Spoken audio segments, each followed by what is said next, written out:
First of all, I want to say a little bit about how I came to write this paper. This is not a subject matter, at least part of it is not a subject matter on which I know a lot about or have written about, which is to say evidence and the trial, the function of a civil trial in Anglo-American legal history. The second part of the paper is something that I've been regularly concerned with. I've written on and taught for many years in tort law. And in particular, I've been interested in why American tort law, both as a subject and a field, was comparatively late to develop. And by comparatively late, I mean that till 1870, there isn't a course in the American law school on tort law.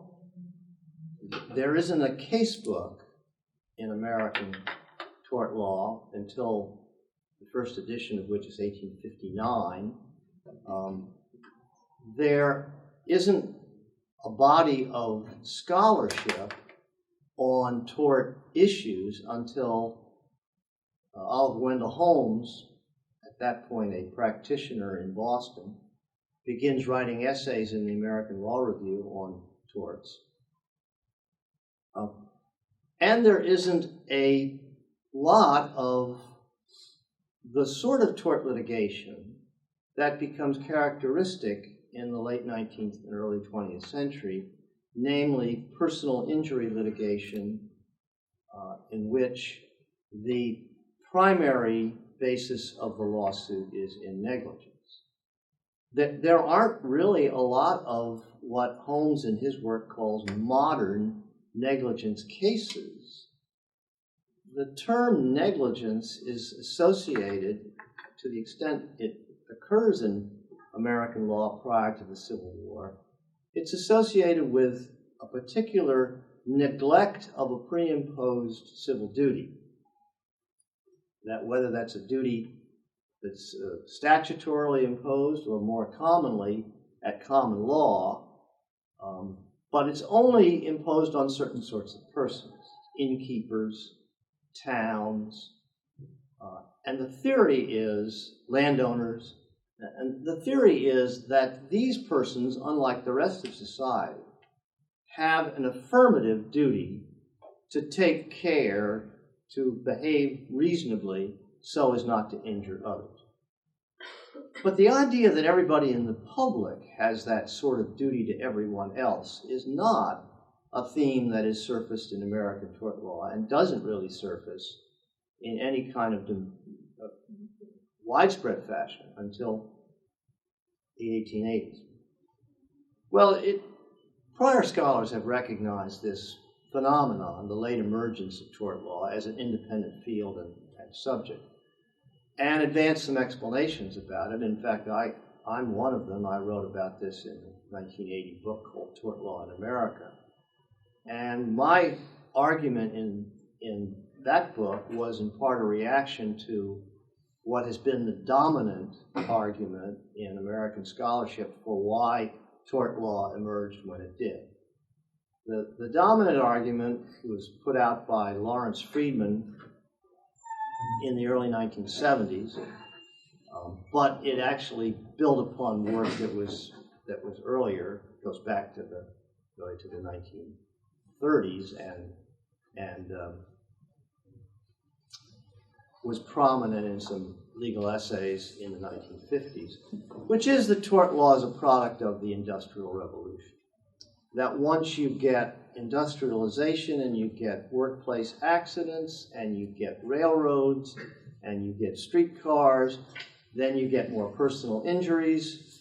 And as you get more personal injuries, people begin to sue in law arising other than out of contractual relations. There have been those suits before, but the negligence suits begin to take over, and that's why we get the proliferation of personal injury cases, and that's why we get the emergence of the field largely organized around the negligence principle. Well, I argued in the first edition of Tort Law in America that explanation is incomplete. In particular, I thought the timing wasn't exactly right because there was a evidence of industrialization by the 1850s in America. And so why did it take nearly 3 decades for the field of torts to become recognized as an independent subject? So I initially suggested that a partial explanation for the phenomenon had nothing to do with industrialization or urbanization, but had to do with the collapse of the writ system. The 1850s is the period in American civil procedure where the idea of conditioning civil actions on the basis of the choice of a writ, and the common writs in torts would be trespass or trespass on the case, was breaking down, and eventually we get the field code and we get other reforms in civil procedure, and eventually we get a unitary civil action, so that you're no longer, as a litigator, required to meet the demands of the particular writ that you're filing, and the writs have their own elements. And so I argued in Tort Law in America that the writs were the equivalent of substantive rules. And as the rules, that is to say, substantive rules of law, the writ of trespass was akin to a particular subfield of civil, non-criminal civil actions. As the writs broke down and were replaced by a unitary civil action, I argued then fields like contracts and torts were freed up to develop substantive rules. And as the writs broke down, then tort law was poised to expand, and the emergence of this proliferation of personal injury actions allowed the negligence category, the negligence principle, to become a widespread mechanism by which tort law could define itself. So it's not as if there were no tort cases prior to this phenomenon. There were tort cases that were intentional torts, there were libel and slander cases. But what we don't see is a large amount of negligence cases. So anyway, in making that argument, I was influenced by Holmes's own work because he essentially made a similar argument. And in fact, he argued that at one point, torts was not a proper subject for a law book. He was reviewing a treatise on torts. And he said it was not a proper subject because it doesn't have any defining conceptual principle. And then 2 years later, after he's done some work himself, he concludes that, well, there may be a conceptually organizing principle. The principle may be that of negligence. And so he then writes some essays in which he argues that tort law could perhaps be framed around the concept of duties, and proposes a kind of a conceptual scheme, which he subsequently abandons. But so I thought, well, the fact that, and along the way, he mentions the collapse of the writs, and along the way he mentions that the early torts case books include material that doesn't really seem to have very much to do with torts. Material on evidence and damages, material on property that just, it seems as if it's a residual category of non-contractual civil actions. And Holmes thinks that it needs to have a discrete identity. It needs to be organized conceptually. So I then sort of took that body of work and argued that in order to make a full analysis of the emergence of torts, we not only have to take into account industrialization, we have to take into account the collapse of the writ system. So, subsequent to all of this, a scholar at Yale Law School, John Witt, published a book on accident law, in which he demonstrated that it's really a book about the emergence of workers' compensation in the early 20th century. But he argues in the book there were some lost alternatives to workers' compensation that could have emerged, but workers' compensation did. And it's what is now called in the genre, it's a lost history book. It's a book about why the American legal system developed some pathways and not others. And along the way, Witt suggested that there may have been, as part of this emergence about workers' compensation, that there may have been a change in what I had called in the first edition of Tort Law in America, the ethos of injury.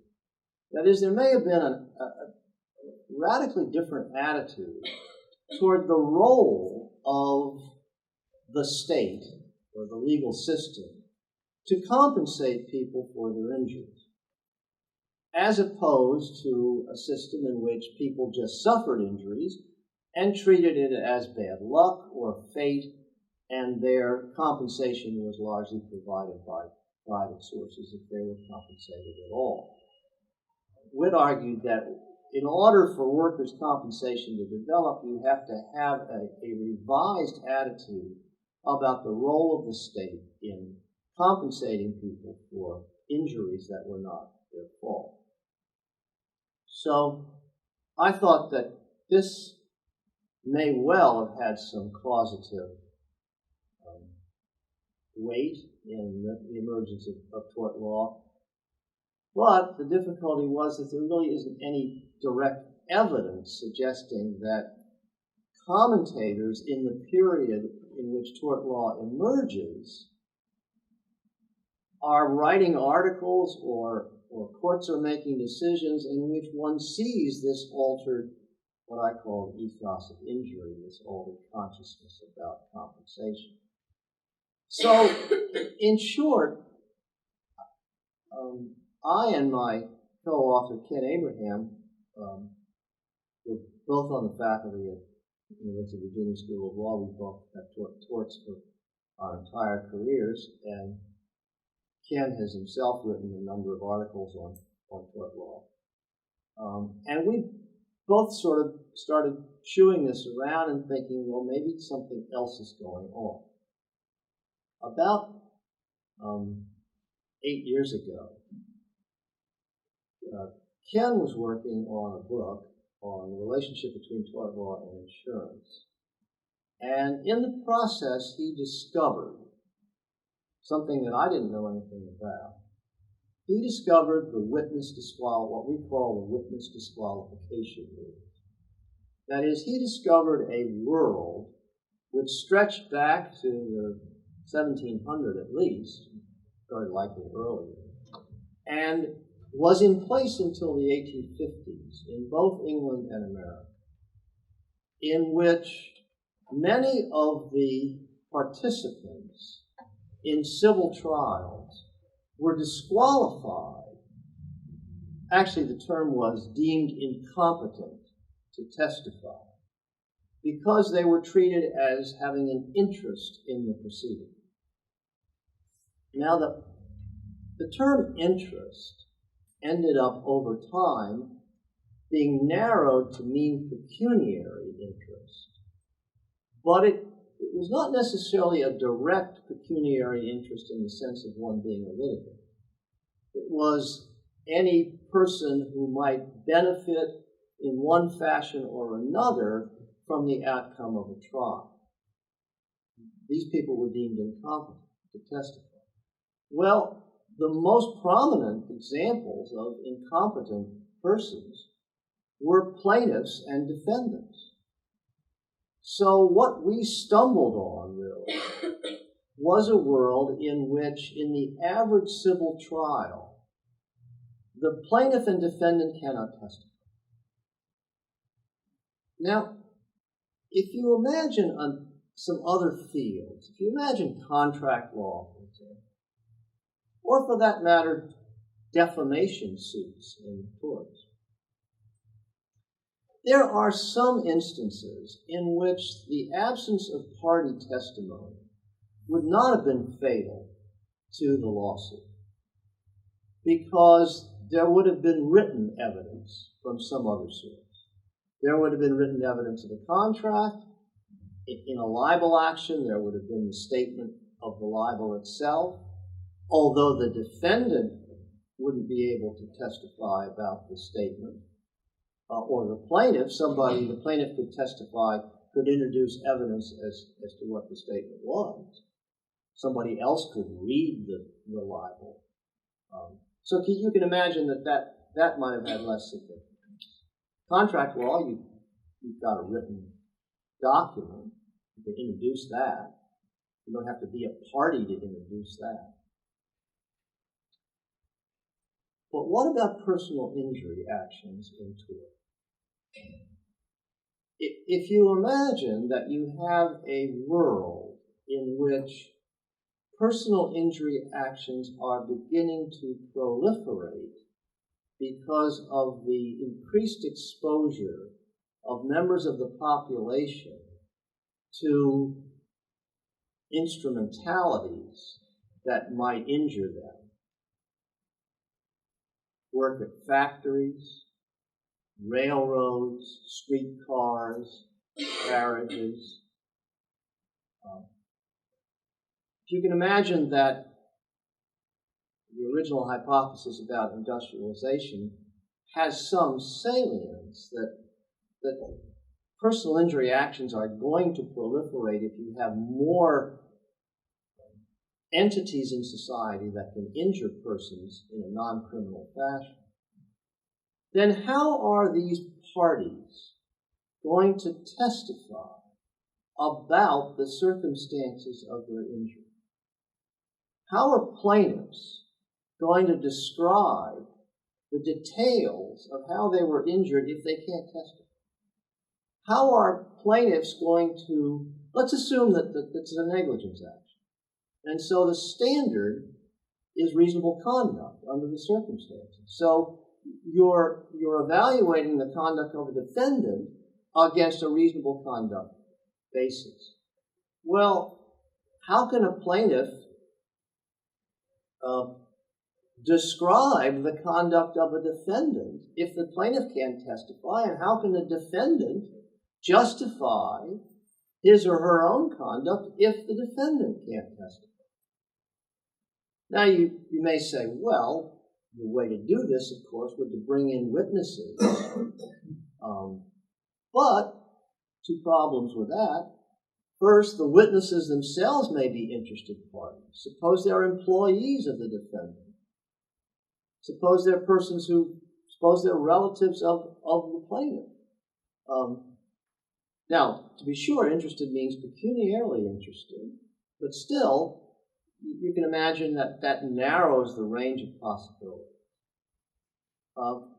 And so, how do you bring a personal injury action if you are disqualified, if you're found incompetent to testify?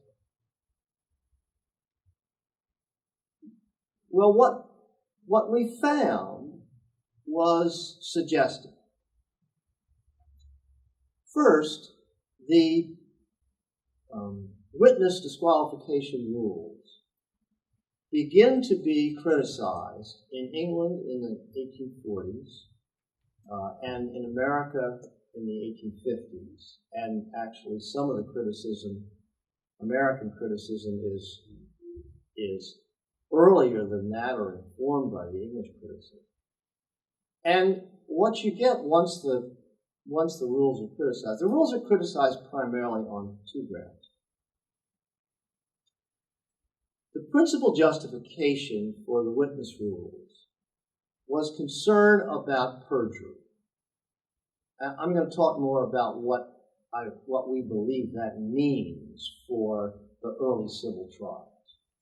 But the idea is that certain witnesses are nearly bound to perjure themselves, and so you don't want to give them the opportunity to be tempted to do so. And so you bar them. And that rule, that justification begins to be attacked. Jeremy Bentham is a critique of a posthumous series of works that are published when he issues his complete works in the 1840s. The London bar ends up being largely critical of the rules because the term pecuniary interest becomes uncertain in its application, and sometimes judges will treat someone as incompetent, and then in other contexts they will treat him as competent. There are exceptions to the disqualification bar, and the lawyers think that this makes this sort of litigation hazardous. But more importantly, they think that the problem with tort suits is juries, and that juries are going to be misled by the testimony of witnesses, and they're going to not understand why some witnesses are deemed incompetent. And so we ought to have a system that makes the procedure in civil trials much more certain and predictable. These arguments begin to take hold. Oh, and then finally, an argument that Bentham made as early as the late 18th century, but didn't really take hold in England until the mid-19th century. And that's the argument that if perjury is your concern, you can handle that through cross-examination. That is, if you allow lawyers more leeway to cross-examine witnesses once you introduce them, then you can get at the truth, if you will. And for Bentham, a civil trial is a search for truth. Now, this rationale, the idea that a civil trial should be a search for truth, that cross-examination can take care of the perjury problem, sort of overwhelmingly resonates in both England and America in a period between the 1850s and 1880s. In England, the Parliamentary Acts abolished the witness rules in the 1850s, and the series of extends the scope of the abolition. So by the middle of the 1850s, in the UK, we have something that's more resembling the modern civil trial. In the United States, the abolition takes place on a state basis. The federal government doesn't get involved in the process. The tort law is largely driven by states in the United States. There is federal tort law, but that's limited to a series of cases in which the federal courts have jurisdiction over tort disputes. And for the most part, the federal courts adopt tort rules that are the rules of one state or another. They're not bound at that point by the states in which they sit, but they are influenced by the way various states are treating tort issues. So the abolition of the witness rules comes at the state level, and it comes through legislation. And it's more gradual.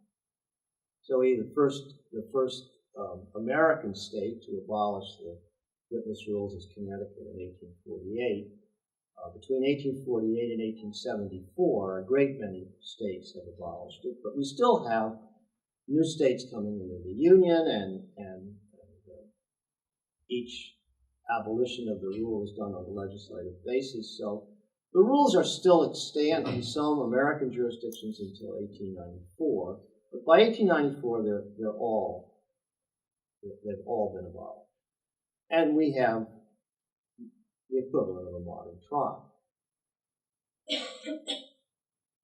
Now, what we found, which we treat as suggestive, but unfortunately less than conclusive, what we found was, first, there is an increase in actions sounding in negligence for personal injury in states that have abolished the rules between 1850 and 1870.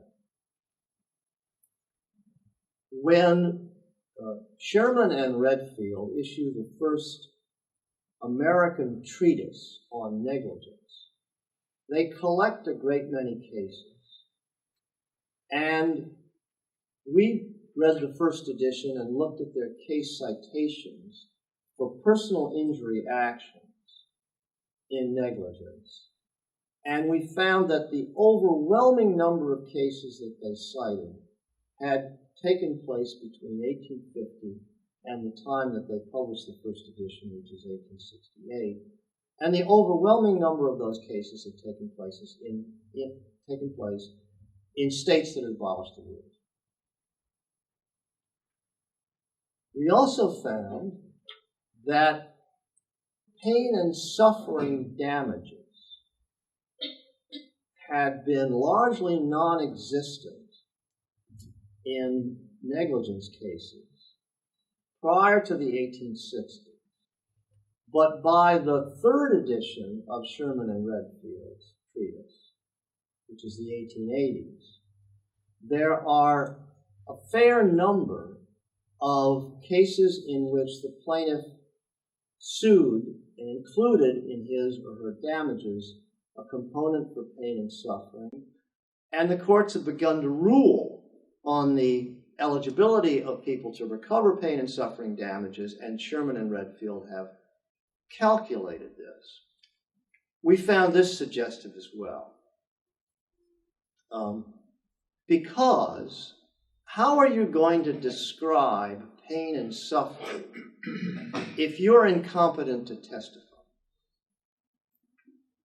I mean, it's conceivable that you might have articulated your suffering to a witness at the time you were injured, or perhaps after the fact, and the witness could then come on and testify about the plaintiff's pain and suffering. But if you imagine a jury considering that testimony, it's going to be a whole lot more effective if the injured party himself or herself can do it. And so we found it suggested that the number of actions, personal injury actions, which included a component of pain and suffering in the damages, spiked. I won't say the numbers are large, but the amount between these two editions is dramatic, and they're all in states which have abolished the rules. So, with this sort of initial foray, we decided to pursue two inquiries. First, we decided to see if we could learn more about what we are calling in the paper the epistemology of civil trials. That is to say, we tried to figure out whether the perjury rationale was a proxy for a whole set of attitudes about what a trial was and who did what in a trial and why. And in doing this, we were affected by the fact that I've done a fair amount of work on the epistemological shift between what I call pre-modernism and modernism in not just law but in culture, and that Ken Abraham had done some initial work on trying to tease out what the effects of the witness rules might have been. So we consulted a number of English legal historians, because most of the evidence certainly the evidence going back to the 1700s was from English cases, to the extent there was much evidence. And we were interested in several issues. We were interested in, well, what the role of witnesses was. We were interested in what the role of the jury was. We were interested in what the role of the judge was in these early trials. And we were interested primarily because we wondered whether there was just a fundamentally different attitude toward what a civil trial was in this period that we thought of as pre-modern. So that was one type of inquiry. The second type of inquiry was more empirical. We were trying to make a more systematic correlation between the abolition of the witness rules and the emergence of American tort suits. I'll put that second one aside. We ran into considerable empirical problems with that inquiry. But going back to the first. In other work, I have described the epistemological shift from pre-modernism to modernism, which I believe, at least in America, I think the chronology in England is a little different, but in America, this shift takes place gradually and irregularly between a period of begins as early as the late 18th century, and in America extends well into the first couple of decades of the 20th century. That is to say, it's a very long transformation. But it is a transformation in attitudes about causal agency in the universe. And the principal basis of the transformation is a shift from perceived causal agents whose prominence is external, who are situated externally to human conduct. A shift from those agents to humans themselves.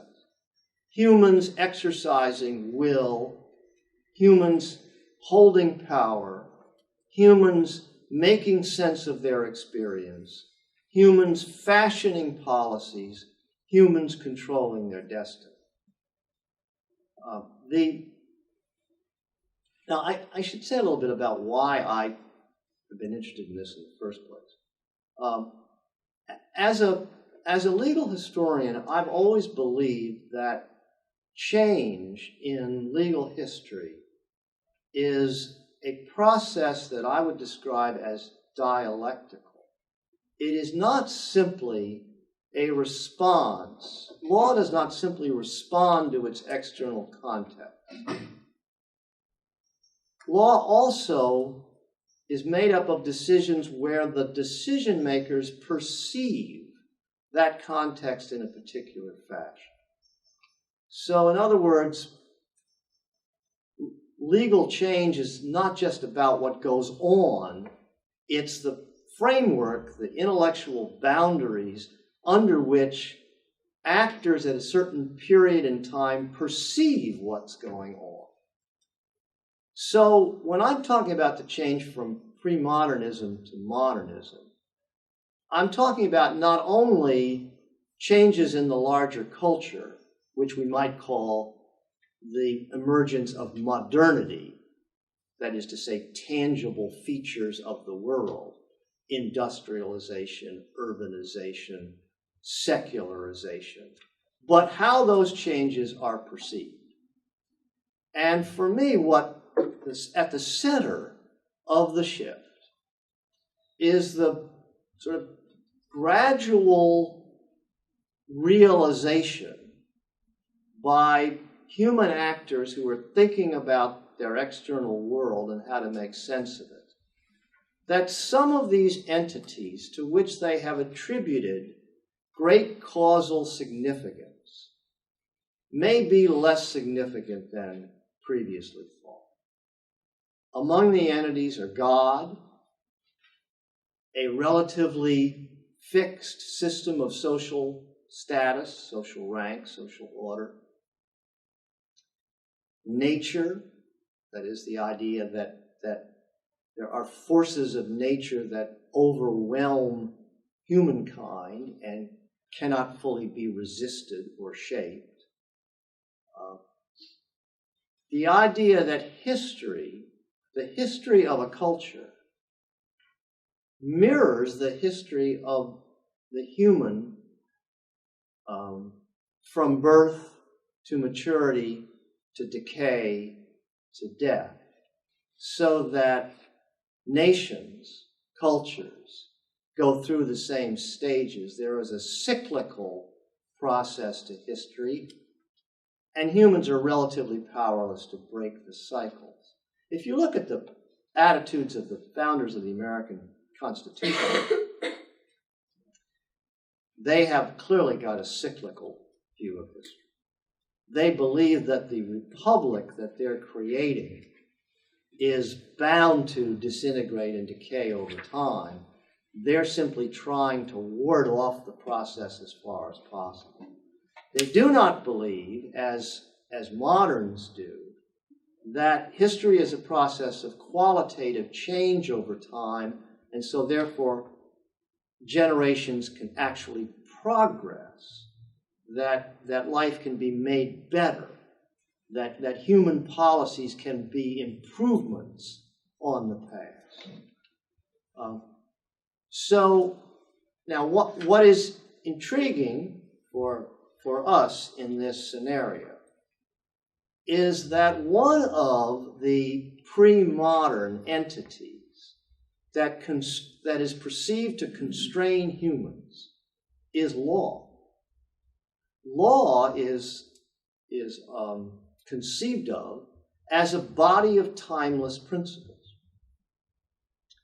Judges interpret those principles, but they don't make law in what we would use, in the way we would use the term. They discern and apply legal principles, and if they get them wrong, their decisions are treated as incorrect. So in commentary, you see people saying, judicial decisions are mere evidence of the law. They're not the law itself, because the law is independent of the people who interpret it. Now, what we asked ourselves was, is it possible that the civil trial, in the period in which the witness rules existed, was implicitly organized around comparable principles? That is, was this a pre-modern body? And to what extent was the perjury rationale connected to that, those features of an early civil trial? And we found a number of suggestive features. First of all, the idea that the trials are conducted under oath, that all of the persons who testify at trials take an oath, and it is not an oath before the jury, or not just an oath before the jury, it is an oath before God. It is an affirmation before God that what one says is true. And so, therefore, if one lies, having sworn the oath, that's making one a candidate for eternal damnation. So, perjury is not merely something that is an exhibition of one's pecuniary interest. It is a temptation to jeopardize one's soul in the hereafter. So there's, in short, there's a spiritual dimension to trials. And it seemed to us that was consistent with the idea that God was an omnipotent causal force. In addition, we found that to the extent there are records available of judges' comments in civil trials, and there are not very many, and their existence is largely fortuitous. Some people have discovered notebooks that judges kept. Lord Mansfield kept some notebooks. A judge named Ryder kept some notebooks, and wrote down his comments on the trials as they went along. And what is plain from those notebooks, again, we don't know how representative this is, but it is plain that the judge is controlling the trial to a much greater extent than in a modern trial. The jury is there, but at various points in the notes, both Ryder and Mansfield say, well, the jury was asked about this issue, or the jury considered this issue, but I thought they were likely to be misled. I thought they were likely to get it wrong, and so I corrected them. I summarized it myself, and I gave them a presentation to assure that they were thinking along the right lines. Why would this be tacitly permitted? Well, if you imagine that and this gets back to the comments I talked about earlier about the disaffection that some London lawyers had with the witness rules. If you think of the jury as drawn from all segments of the community, it might include some lower status persons. The judge is a high status person. So if you have maximum freedom in the judge to influence the outcome and to, in effect, control the jury, then you're resolving a civil dispute along the familiar lines of social hierarchy. And so what we concluded that it was, some of these features of civil trials is also, there are other features I won't get into, the absence of a hearsay rule, just much more informality in civil trials. We hypothesized that the early civil trials seem to have a joint purpose. They're not just efforts to search for the truth of a factual dispute or a legal dispute. They're efforts to resolve that dispute in a spiritually and socially satisfactory way. Or put it another way, it's not as if these early trials are not searches for truth, but they're searches for truth that are filtered through spiritual and social lenses.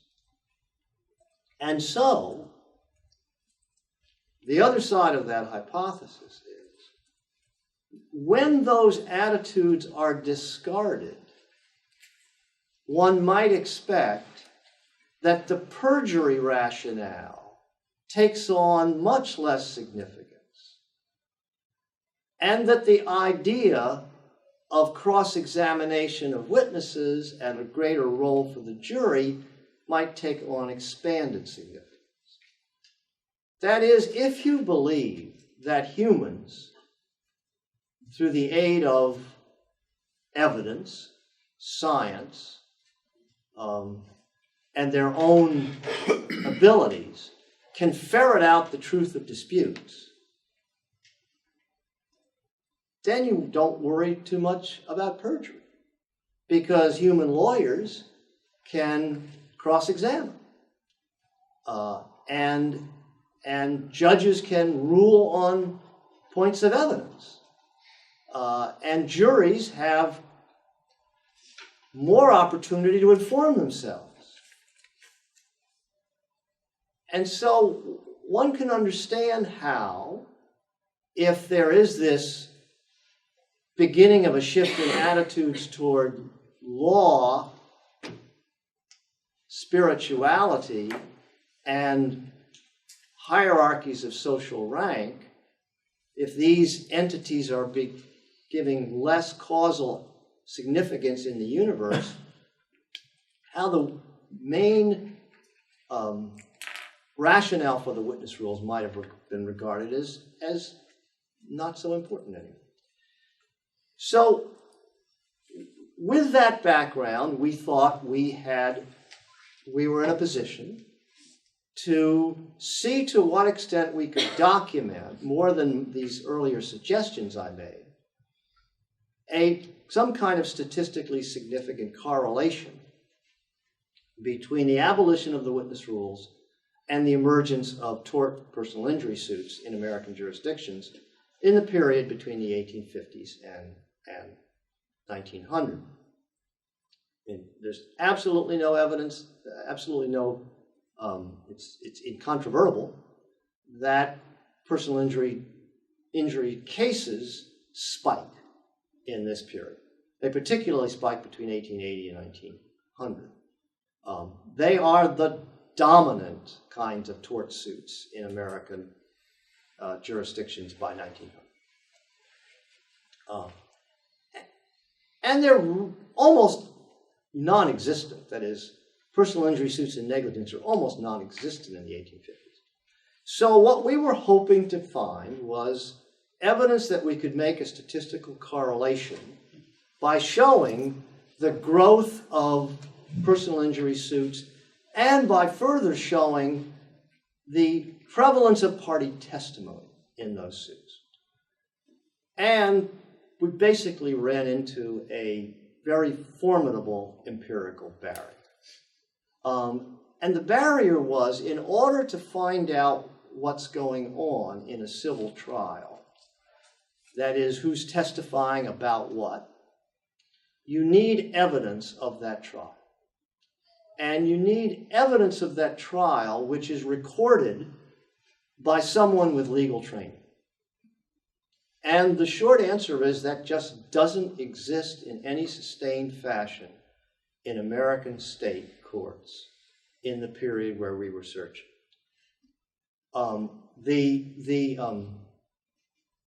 The trial records are scattered. In many jurisdictions, they've disappeared. Remember, there's no typewriters. These are all handwritten records. They'd all have to be preserved in archives. To the extent there are archives, the persons who recorded the civil trials seem to be lay clerks. And they're just really writing down, they're virtually writing down the names of the parties and the name of the judge. They're not giving, and they don't even really describe the actions in much detail. And they certainly don't give any evidence about who testified about what. So we just, moreover, then we looked at appellate opinions. We thought there might be some evidence where the appellate case along the way gave a more detailed record of trial court. That happened occasionally. When it did, it was very helpful for us, but it didn't happen to any extent. So, if we had been if we'd been law professors and not claiming any historical expertise in the 1950s, we could have done what Charles Gregory did with Brown versus Kendall.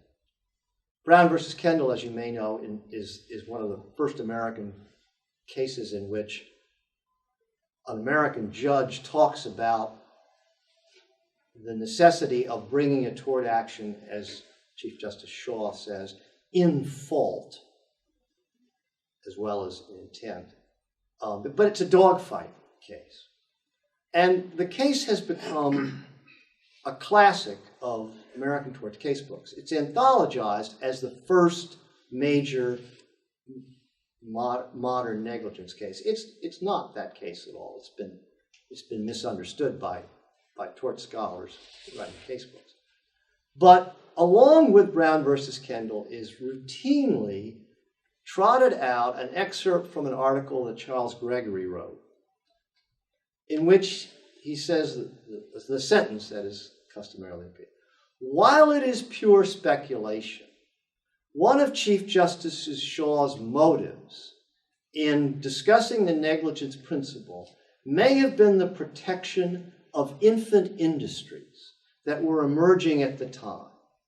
Under a negligence theory, the burden on them to pay for accidents they caused would have been less than had it been strict liability. Remember, he started by, while it is pure speculation. There is not a shred of language in Brown versus Kendall that suggests that Shaw was motivated by that. There is no evidence whatsoever. Remember, this is not a case involving an injured person from a railroad or a manufacturing company. This is a dogfight. I don't know where infant industries came in,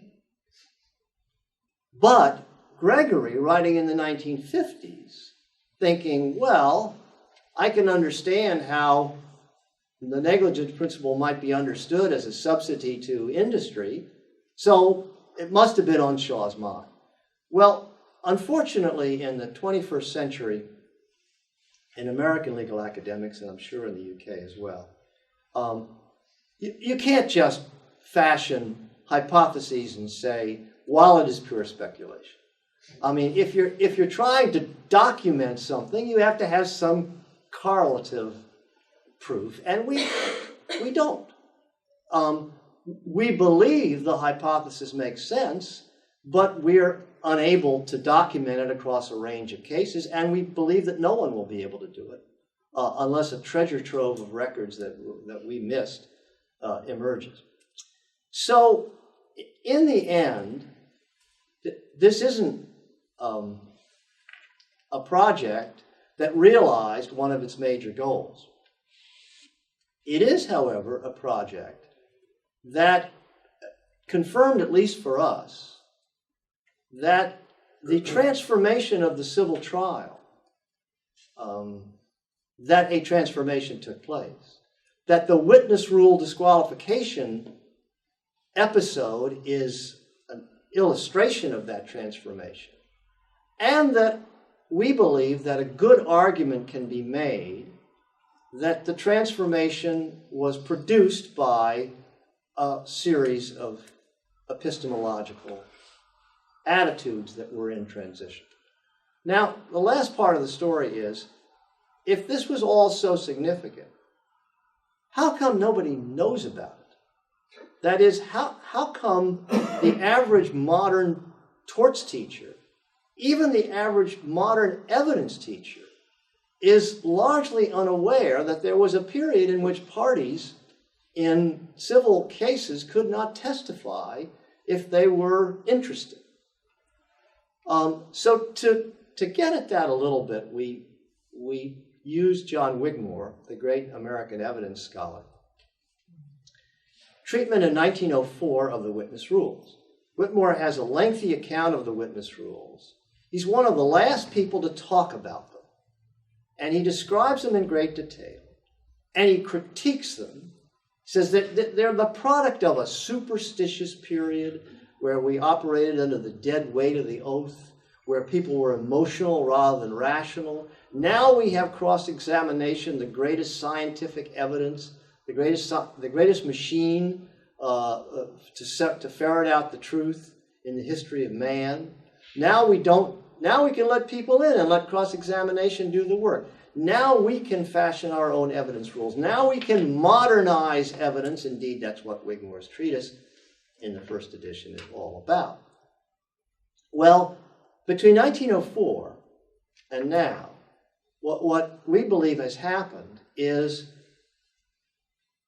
commentators, people working with civil procedure, people working with evidence, people working with tort law, have so absorbed the attitudes that led Wigmore to critique the witness rules that they're just inconsistent with modern understandings of the nature and purpose of civil trials.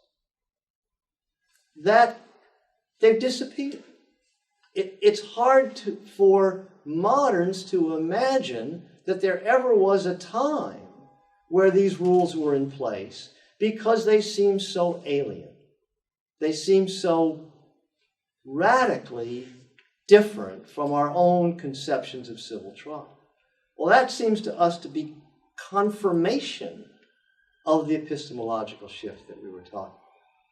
So we end up basically concluding that this has been, rather than a piece largely about a new causal variable in the emergence of American tort law, it's largely been a piece about the lost history of civil trial.